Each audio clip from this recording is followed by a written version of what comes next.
it's me, Man Alone, and welcome to manalone.com. I think I don't actually. Welcome to Man Alone's YouTube channel. This is a solo role playing channel where I do reviews, I do some playthroughs, I do some rules guides, maybe. I do other stuff. Some of it's good, some of it's not so good. But if you're interested in a more podcasting approach where it's just sort of low editing, more just me talking, this could be your jam. And if not, you should subscribe to me anyways as kind of a joke. Get it? Yeah. Anyways, today we're going to talk about the topic of, so you're thinking about getting into solo RPG play. And first of all, I want to say, that's great. I'm so happy that you're considering this. We have such a wonderful community. I am by no means the only name in the game, so make sure you check out other creators who are putting out awesome content in this same niche realm.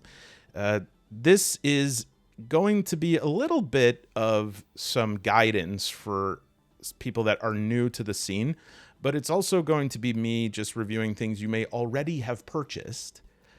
Because if you're anything like me, when you hear about something that might be a hobby, you go ahead and spend $1,000 on it and then ask questions later. And if that's what you did, we're going to talk about some things you may already have in your possession and not know what the hell to do with them or if they're the right thing to have, etc., etc. This is by no means a comprehensive list. And if you think of anything I left out or that I've been intentionally obtuse about, go ahead and write it in the comments. Could be helpful to me, but will definitely be helpful to others. So the first thing I want to talk about is a topic that everybody likes and enjoys. This may be something that you purchased or that you already had. If you purchased this as your first foray into role-playing games, you're probably very confused right now because whether you bought this or the GM's handbook, I think that the first time I, read through a D&D book, I flipped through the pages just like this and I said, wow, look at all this cool stuff. And then I said, I'm going to lay in my bed tonight and twinkle my toes and read through this from start to finish. And I think I got about to page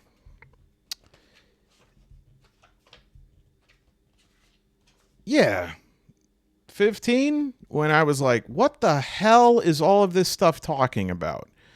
How could anything be so incredibly complicated?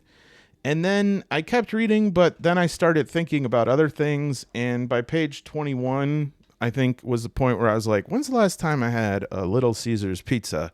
And that's when I quit out of it for about a year. So I don't want that to happen to you. I think a lot of people are surprised by how confused new players can be by the 5th edition D&D Player's Guide, especially if you're someone who's been playing D&D for a while and you say, hey, you have no idea. It's so much more based on theater of the mind now rather than crunch and stats and optimization. And I get it, but I think that commentary exists more on how it's played than the level of detail that is actually in the guide because I think new players will very often say to me, I wanted to play role-playing games, and then I started reading through a D&D Player's Guide or GM Guide, and I said, wow, I don't get it. This is not for me. I don't understand what armor class is. There's way too many options. How does anyone remember all this stuff? And so what I want to say is, if you bought this, you didn't make a mistake.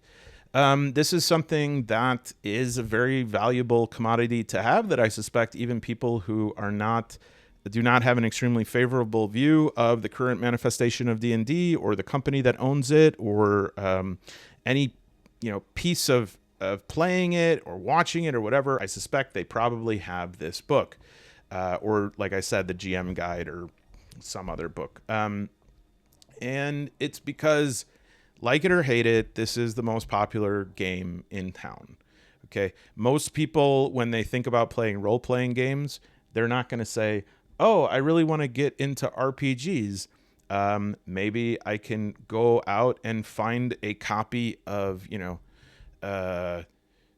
I feel like anything I say right now will be insulting. Lancer. I'm gonna go look for a copy of Lancer. Like they won't know about Lancer until they have discovered what lies beyond D&D and other things. So it's sort of inevitable that this is going to be something that you have, whether you're just a solo player or you're a solo player who wants to play in between other sessions.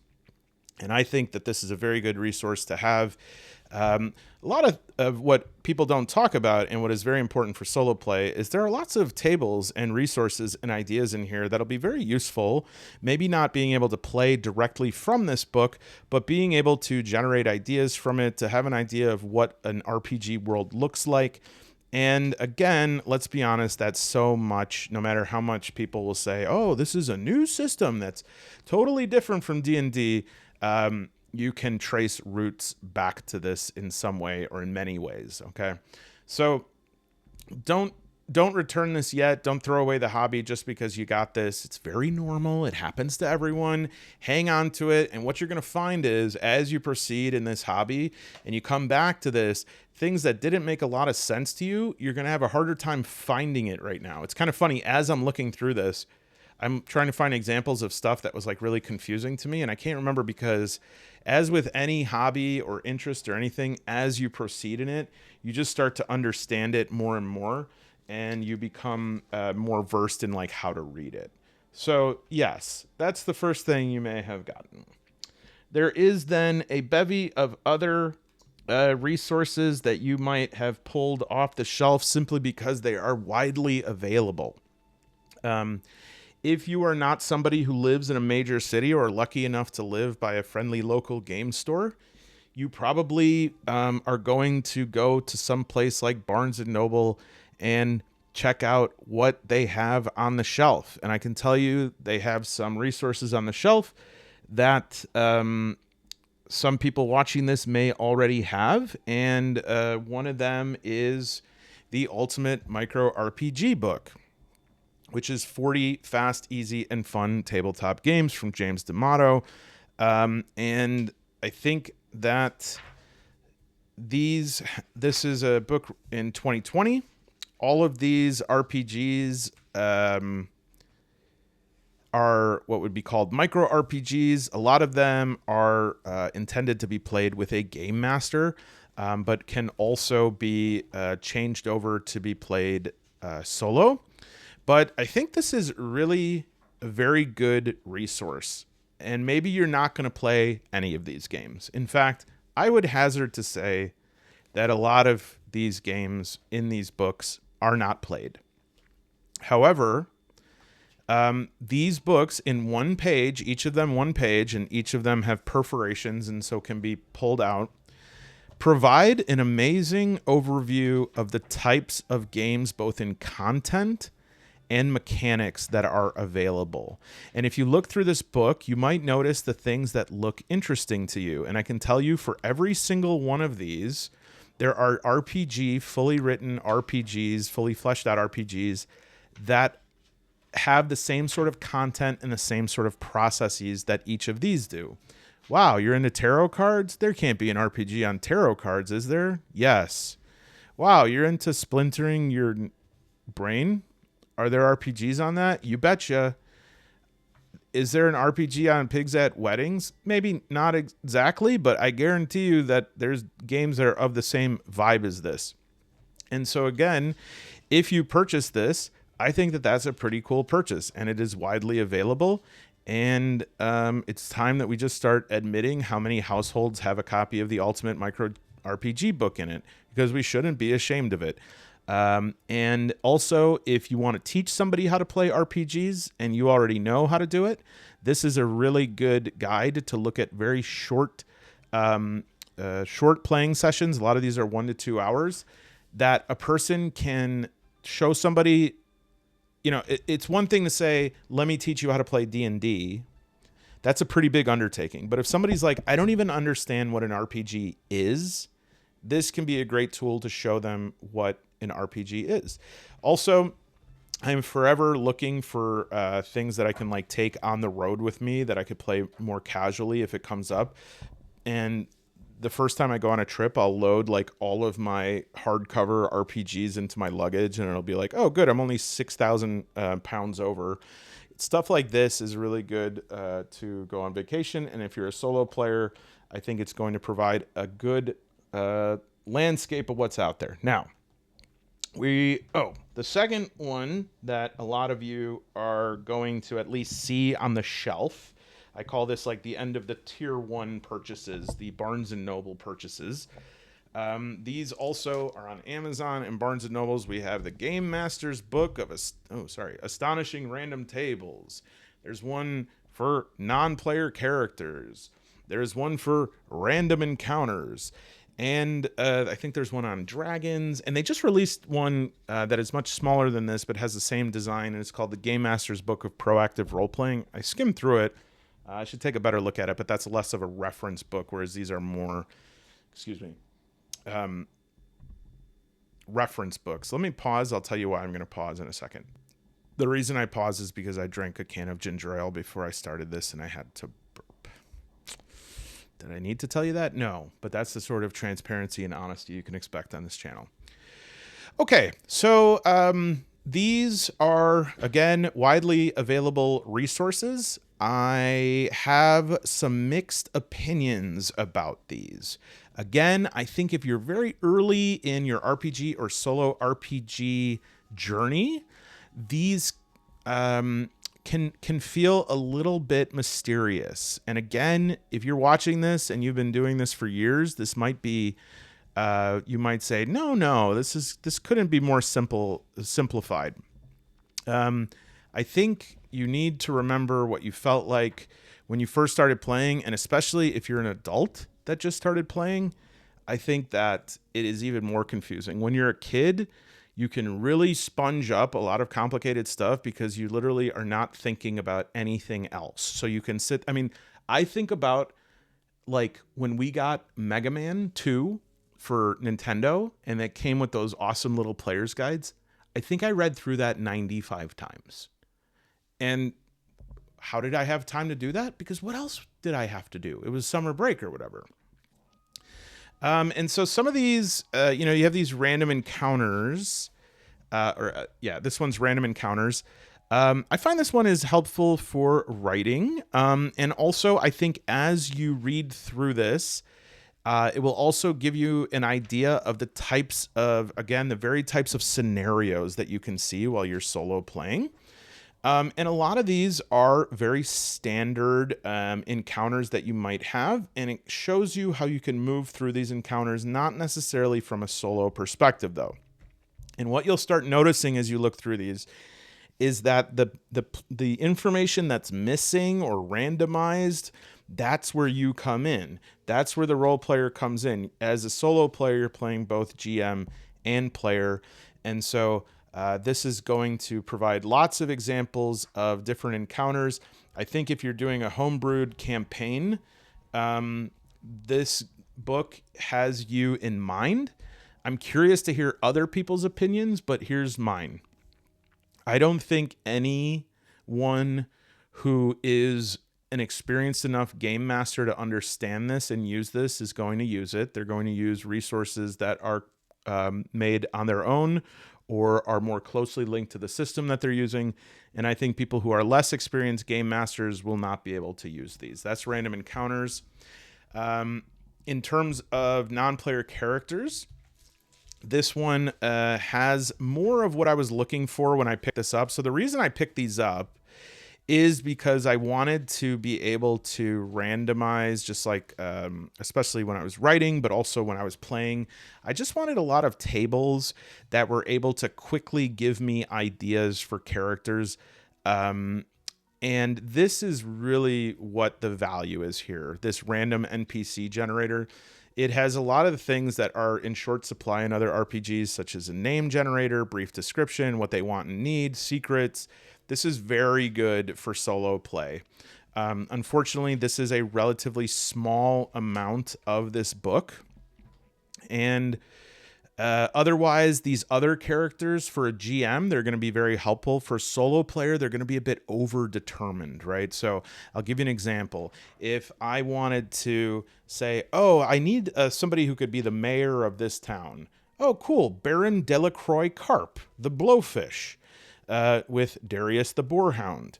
Right here, a man so large you feel as if he has gravitational pull, wearing hunting attire just a cinch too small, with his black beard flecked with a bit of lunch, his massive hands clutch a crossbow, and the lead of his slobbering but steady gazing boarhound. Cool. I think that's enough. And then all of this stuff is potentially way too much. Maybe the stats here would be good, but in solo play, I'm probably only investing this much research into a character if they are going to potentially be in my party or they are an extremely pivotal person. And so when we're looking at bang for buck, this is not that expensive. It's probably around $20. But I would say that most of the main value of this is going to be in these randomizing tables. Nothing about this book is extremely compelling. Some of the pictures are very cool, but they don't, due to the fact that this book is, sort of beige. I mean, not necessarily in color, but this is part of a larger critique that I have of these books, that will really shine in the third and final one that I review here. But yeah, so again, I would say that most of the value in here is going to be about probably 20 of the nearly 300 pages of the whole thing. About 20 pages are going to be the most value. Okay. And then the last one here is the Book of Astonishing Random Tables. This was the first one that I got. And what I will say is this one is probably the most useful in that it has the most rollable tables, and it has quite a good deal of variation in the tables. I mean, if you're quickly looking to suddenly you have to roll up a bunch of livestock. I don't know if fish are livestock. I guess they are. This is gems, precious metals. I use this one for the Bartleby, which is the solo game I did for Pocket Quest, because I just was not familiar with this many gems, so it was very useful. The art in here is a little more vivid, and it has, a pretty good in the back index where you can look different things up. Has some D100 tables, which are really good, magic in miscellany. I will say that one of the difficulties of these books, and I'm trying to find a good example to illustrate this, I call it the problem of the I must follow. Okay, and in fact, this one is pretty good, actually. If you're going to get one, I would recommend this one. But one of the problems I find is the organization of these books is somewhat strange to me sometimes, in that it will go from one thing to the next, and it's like the rhyme or reason of it doesn't make a lot of sense to me. And I don't want to waste too much time looking at this, but I just think about like the usability of these are a little bit mysterious sometimes, just because I like there to be a sort of intuitive movement from pieces of information to pieces of information. And my question is, say that I wanted a character. I would want to just be able to like go to the page that has characters and find a character that fits. But I want you to imagine, now I know there are probably like better ways to do this, but I go to this section on nobles and leaders, and I see these very interesting names, and I see these different stats. My question is, how am I determining why I'm choosing Karnath Pelicant over Lotharion the Unbridled Fury?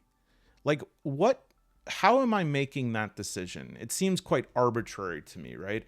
And I think maybe because there's a lot of people contributing to this, and I don't want to downplay that because the GMs that contributed to this did amazing write-ups on a lot of this stuff, but they don't capture categories very well in these books. And because of that, it violates the rule of mine called the eye must follow. A very good RPG has a natural intuitiveness where your eye knows where to go. It knows, it almost senses what's going to be next. It knows that if something is at the top of the page, I'm sorry, these are very heavy. That's why I keep shaking the camera. If you know, there's a heading on the top of the page, you'll have like an innate sense of what is going to happen next. And I feel that sometimes I am totally overwhelmed in the navigation of these books. Okay. So like, okay, here's a good example. Hags and their layers. Okay. Just throw a guess at what comes next. What would you say after you're rolling on a table of hags and their layers? All right. You ran out of time. Now here's a list of gelatinous cubes. Okay. What comes after that? Gnomish inventors. I just don't know. Useless junk? I don't know. I feel like there's been a couple of those already. Ghosts and gravestones. So it's a little bit in alphabetical order, and then that section just ends. And so I just do think, again, these are things that could be useful in certain circumstances. For the price, pretty good bundle of resources here. A lot of these are going to be $15 to $20. They're available on Amazon. You find them in a lot of stores. I think these are available in places like Target. So if you got these, you're not, you haven't done a bad. You're okay. They're usable. I'm going to pause this to move these so I don't shake everything. Okay, so we're on. Now, if you get past these initial stages and you still have any money, and maybe you're getting a little more savvy, maybe you're looking at reviews, maybe you're watching YouTube videos, you start going into tier 2 of solo RPG stuff, which I think is where the real value is.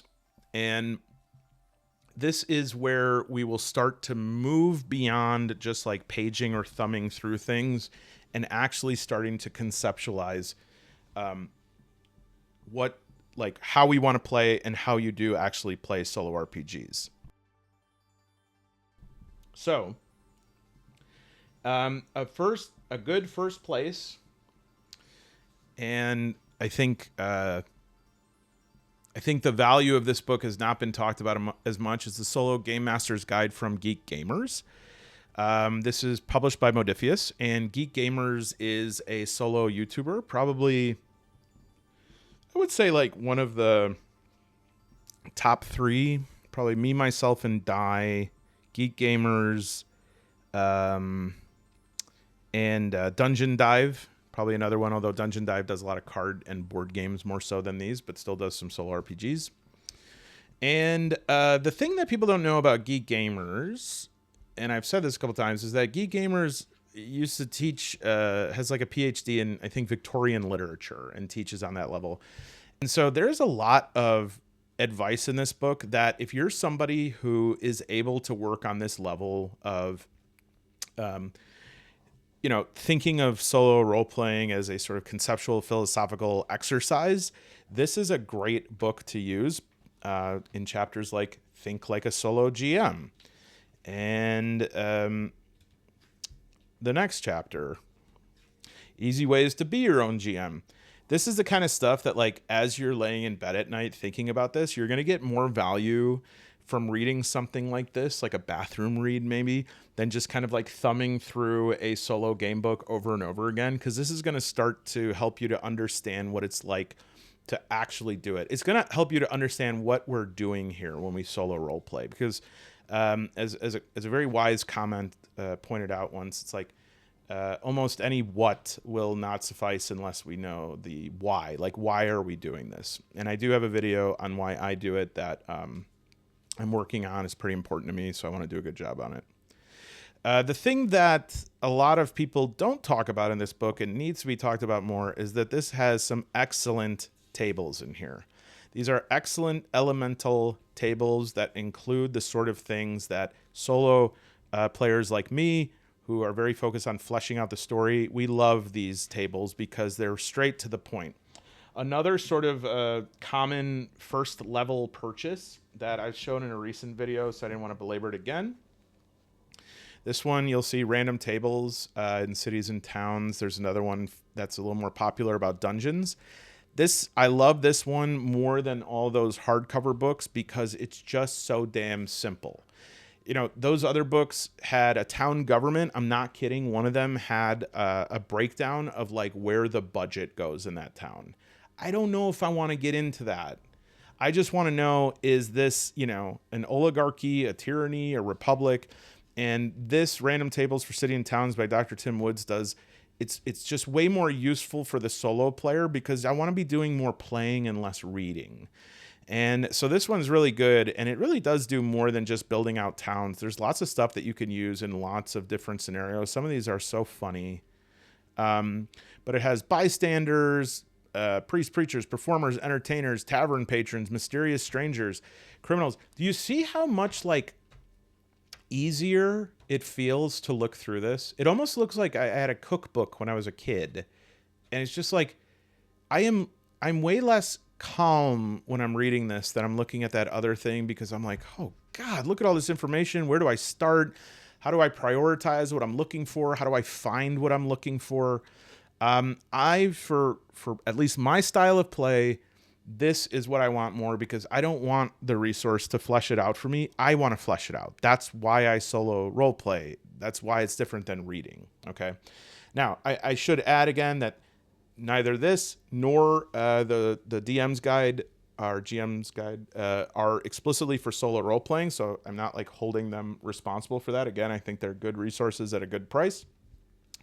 But back to this, the Solo RPG guide has a lot of these very elemental tables strung in between a lot of very, very good guidance that's going to help you to better understand this. And I think some of these tables are worth their weight in gold because especially the Appendix C, which is Geek Gamer's Solo RPG wallet, this little wallet she has in these videos. Everyone's like, what is in that wallet? And this reveals some of that stuff here, and just extremely usable. You could really craft a full game just from the resources used in this. It comments on some other properties and how they can be sort of morphed into a solo game, an action oracle, plot twists. This is really, to get started especially, you want something like this that is going to have a lot of what you need and not much of what you don't. Okay. As you're continuing along on your journey, you're undoubtedly going to hear about the Mythic Game Master emulator.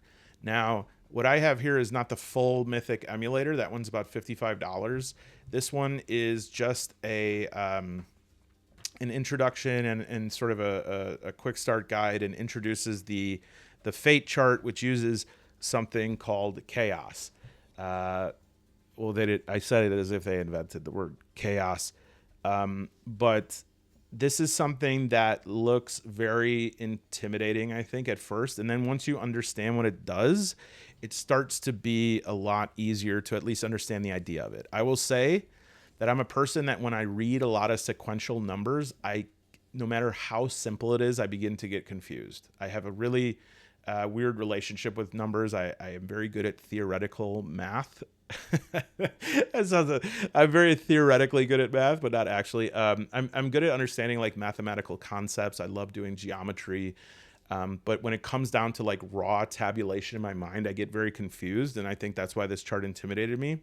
But the basic concept of this is that as you play and things start to go wrong, you have to think about how that compares in real life. Like when you're having a bad day, you know, why is it that you always get an offender bender when you're already stressed from work? It's because as things go wrong, things start to spiral more and more. You know, the falcon can no longer hear the falconer.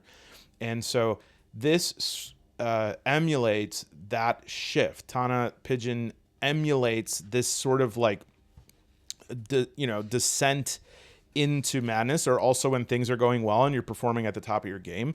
And a lot of people like this because it's more realistic and has a more realistic motion of odds than just having a straightforward oracle that has yes, yes, but, yes, and. Speaking of which, if you want to, the sale on the Fate Mill is still going on at towerhousecreative.com using promo code MANALONE20 to get the Fate Mill, which is a great oracle, and at 20% off. Are you kidding me? Act now, MANALONE20. Look down in the description. Those of you who are consistently watching this, I'm so sorry. But I just really want people to buy a Fate Mill so that our fates are shared.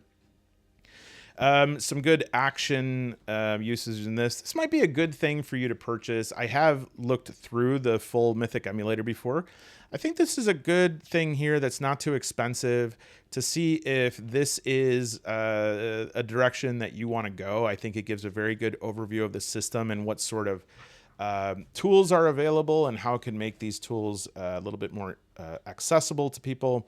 Again, some of you might look at this and say, no thanks. And some of you might look at this and say, thanks. But either way, give it a look, give it a see.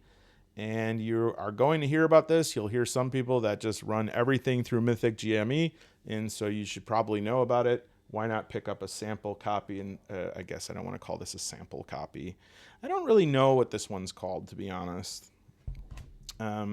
It's like a starter kit, maybe, would be a good way to talk about it.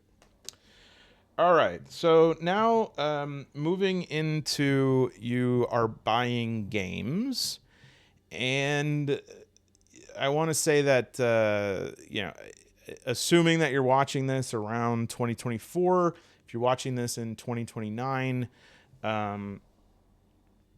things may be different, but right now, I think there's a lot of games that come up right away when you're talking about like the first few games that solo players usually hear about or get directed to. Certainly on the SoloRPG subreddit, there's going to be a lot of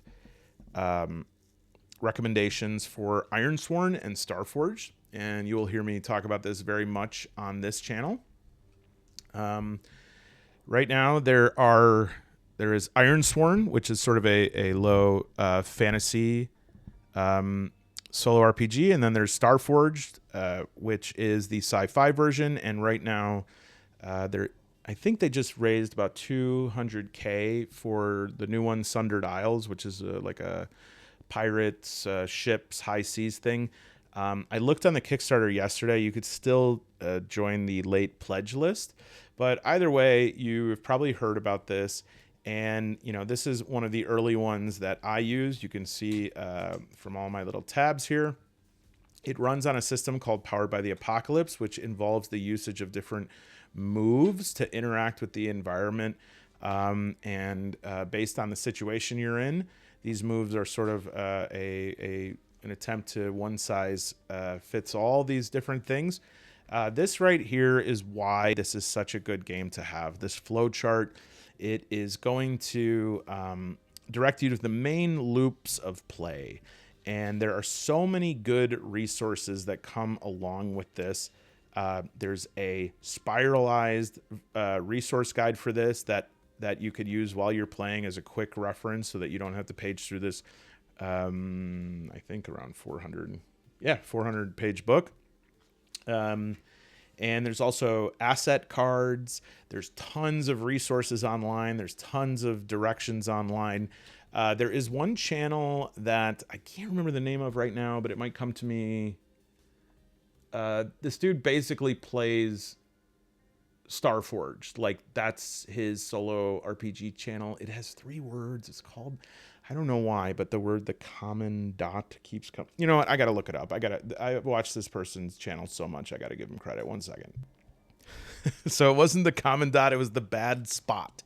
The bad spot. And it looks like they're still playing that. And so this is such a great resource to just be able to see a fully fleshed out campaign, and does play it mostly live. It's not heavily edited, so you can kind of see what's in the sausage. And you could say like, oh, all these pages, that's a real downside. That's too much. I have to say that for some people, it might be intimidating. But for other people, I think it's going to be really good. It's what they're looking for, right? Solo RPG play attracts a lot of people that are willing to make these investments of making sure they understand how to do things before they do them and reading all this stuff. And especially if you do not come from an RPG playing background at all. I think that Starforged, again, there are going to be people that disagree with this. I noticed that the two things that my opinions that I think they don't elicit the strong, like super strong reactions or like hateful reactions. I think that people are pretty polite about it, but I think some people would disagree with me when I say this, but I think that this is probably the best solo game available. And the reason why some people disagree with this is because some people have strong feelings about the Powered by the Apocalypse system of moves. They feel that well, I don't want to put words in their mouth, but feel that it gives a more cinematic, less like role-playing experience of the game. And if that's you, that's okay, because we'll talk about some stuff that does not have that kind of setup. And an example of something that has an experience that is more akin to what some people might consider a more basic, expert, or traditional way of solo playing is Scarlet Heroes. And Scarlet Heroes is by Kevin Crawford, who has a lot of RPGs, and another one you might have heard of, Stars Without Number. I think that Kevin Crawford is probably one of the best RPG writers like living. Just in terms of how well made everything is.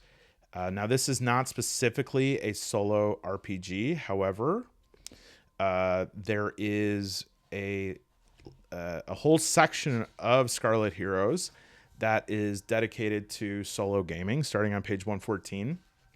And I think that this is a system that a lot of people love to play, that you can really create some unique campaigns with, that works on its own as a system. And it's a system that you can apply to a lot of settings. I think that's a big appeal to it, is you could basically take the Scarlet Hero system here and apply it to so many different things. You want to play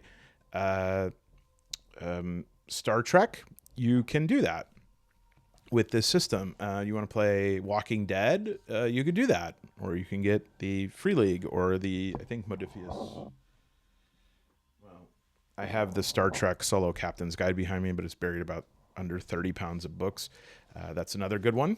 I should recommend that, Solo Captain's Guide. But yeah, Scarlet Heroes, again, in terms of bang for your buck, if you got this one, this is a real gold mine, because again, it's going to give a lot of information. It really understands the psychology of players. It really understands the sort of tables that you need to build out what you're doing, and to give you ideas of like every step of progression. You know, you're out in the wilderness. Right here in 3 pages, you're going to get what type of terrain is there, what features are there, what details are that, is there weather events, any terrain events, and it has different terrains here that you'll roll up. And then it has the same thing for dungeons. And another thing that a lot of people love about this, and a big example of solo play at the end, Scarlet Heroes, if you play a solo game like Dragon Bane, which we'll talk about, which is that's not a solo game specifically, but it has a solo supplement. And I think is the other thing that people would disagree with me about, is that I think that is an excellent solo supplement. That is, a very brutal, dangerous game. And I really like that. It's very easy to die though. In Scarlet Heroes, your characters are like badasses. They're like Conan the Barbarian, right? And so you're just going to be smashing through the competition. And so if you like that kind of thing, I would highly recommend that. And another one that people tend to grab early, a little bit more difficult because these are not as available if you have a really good local game store. It might carry Colossal, but a lot of times Colossal is on you could buy it directly from the website. And do I have the website? I think it's something very intuitive like Colossal.com, but I'll put it down in the description again so you can check it out. Those who have been viewing this channel for a while know that I have a tortured relationship with Colossal. I have written 7,000 posts and mentioned in videos so many times like, okay, tonight's the night. I'm going to sit down and play Colossal. The art is very compelling. The idea, yeah, Colossal.com. And by the way, when I first started talking about this, I was calling it Colossal, like colostomy bag. But basically, this takes place in this huge castle, a Colossus castle, I guess. Colossus castle. It is specifically a solo RPG. It uses a combination of dice and cards. It has a very simple system. It is some mechanics and more journaling. I think it's probably a pretty good middle ground between journaling and action RPGs. I don't want to call them action. Journaling and more like mechanics-based RPGs, and it's very simplified. I have never been able to bring myself to play it, and the reason why I am not able to bring myself to play it could very well be the reason that you are drawn to playing it. And I'll tell you, as I've thought about it more and more, it's this right here. This is the stats of your character. And I think for me, I think it's important to be honest with yourself with solo role playing about what you like and not what is aspirational for you. To me, what I like about solo role playing is actually, developing the story, but then also I want to improve. I want to get better. I want my character to grow in their strength, because to me, it's like, yeah, I want a video game with a great story, but I also want to find awesome new gear, and I want to get new abilities and stuff like that. And I can't speak necessarily to the Roomlands, because the Roomlands I've heard is updated, and it looks like it does have some new treasures and upgrades and stuff like that. But if you're drawn to this using cards, which over time more and more I really like that, and a simple system that has these prompts for these different encounters, and you then have to sort of imagine how those prompts are resolved. It's very open in terms of what it allows you to do. There was like an option to just be like, yeah, you could just walk away from this. You don't have to fight this person if you're not ready, etc. And I like being in dilemmas as I play, but not everyone likes that. Some people just like the experience of it, and I think this would be really good for those of you that enjoy that and want to just create a story and aren't that interested in the nuts and bolts. I'm in the middle. Like, I don't love something that's too crunch. I remember reading, I think is it Gygax who wrote the Spelunking Guide? And it had like this whole table on like angle of incidence and angle of inflection in terms of like throwing your grappling hook. And I was like, good Lord, do I respect this? But I can never play it. So some people love that. Some people just love the story. And if you're more story oriented, this could be a good thing for you. If you're completely story oriented, then you probably have been drawn more towards journaling RPGs. And let me grab 1 second. Okay. If you are more interested in journaling RPGs, I think this is okay to say. I think if people really think about it, this is true. I think journaling RPGs are a different hobby.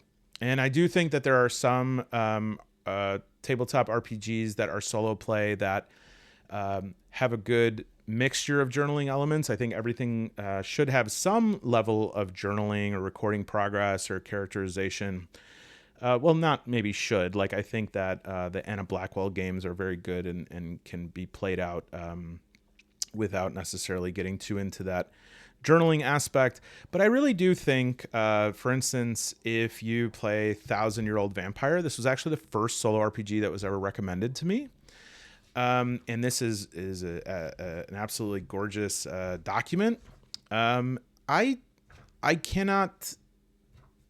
I know that it's called a journaling RPG, and so maybe they share the same species because I mean, doubtless you're playing a role. You're playing a role of a 1,000-year-old vampire. There is a mechanic of like losing memories and rolling dice. But the difference between playing 1,000-year-old vampire and say Four Against Darkness, I think is like the difference between I think it's the difference between playing an Xbox 360 game and navigating through a DVD. And I think that, again, sounds like I'm kind of shitting on this approach, but truly, like, navigating through an RPG, if you really like navigating through a DVD, if you really, nobody uses DVDs. Navigating through a Blu-ray is fun if you love a movie. But I do feel that is the difference here. It's like watching or creating a movie versus like playing an interactive game that involves some sort of statistical dynamics and stuff like that. If this is your jam, that's awesome. There are a lot of really good ones available, and I think some of them do have some more RPG elements. Candlelight is an example of one. It's basically you're doing sort of a what would we say, a ritual to talk about somebody who has died, and it works very well. It could be paired with the trophy games like Trophy Dark, and so I think that is really cool. If you want to do a strictly journaling game, I would say that I do feel that these are different things. And I think I've tried some of these on my channel because I think it's just good to constantly be trying these, because my interests change all the time, and sometimes I'll play a solo game and I'll say, oh, I didn't like that at all, and then I'll take it off my shelf like 6 months later and play it again, and I'm like, actually, that was really awesome. And so occasionally I just feel like playing a journaling game, and I think that's pretty cool. I generally don't cover those as much on this channel. If you want to pick up something that is a good first step into what I consider the most perfectly well-distilled solo RPG game that is a dungeon delve, a classic role-playing game, I think Four Against Darkness is a great first step. Four Against Darkness is you taking four heroes into the dungeon. You're going to encounter bosses. It has a great system for rolling up different like dungeon pathways. You can draw up a simple dungeon on some graph paper. There's lots of treasures to be had. There's lots of minions. There's lots of epic rewards. There's spells. There's different classes. There's a simple system for determining how monsters are going to attack you, traps, locked doors, and there is a RPG Lite option that if you don't want to invest completely, but you just want to have like a little bit of fun going into things, to dip into it as a snack rather than a meal, I think this is great. Here's a key to list things in different rooms. I think that if you play Four Against Darkness as your first solo RPG and you give it some time and you read through it, make sure you understand it before you play, at the end of that, it is my belief that you are going to feel really good about yourself and that you are able to play solo role-playing games. So Four Against Darkness is probably my vote for the first one that you should get, and it's pretty affordable. And there's lots of add-ons for it as well. The other thing I want to pitch, and I'm going to dodge tomatoes here, I think, because I talk about it too much. You guessed it. Consider getting the Dragon Bane starter set. Inside, you're going to get so many excellent resources, such as dice, cards, different standees. Probably not one this big. That's from the bestiary set, but ones that are more this size. You're going to get a player's guide, an adventure guide, a battle map. You are going to get character sheets, ones that are pre-written. And of course, you're going to get, where are you? Where did I put it? I can't go too far from my favorite little thing without getting nervous. The Solo Supplement, which is about 8 pages, and in my opinion is an excellent Solo supplement that has a whole lot of what the best practices are in a very small supplement, and also is going to introduce you to a fantastic freaking game in Bane. This is about $50. You can get it on Amazon, you can get it in Game Store, you can get it from the Fria Liga website for however many 6,500 million. What's their money system there? Like I don't know. 400,000 snow.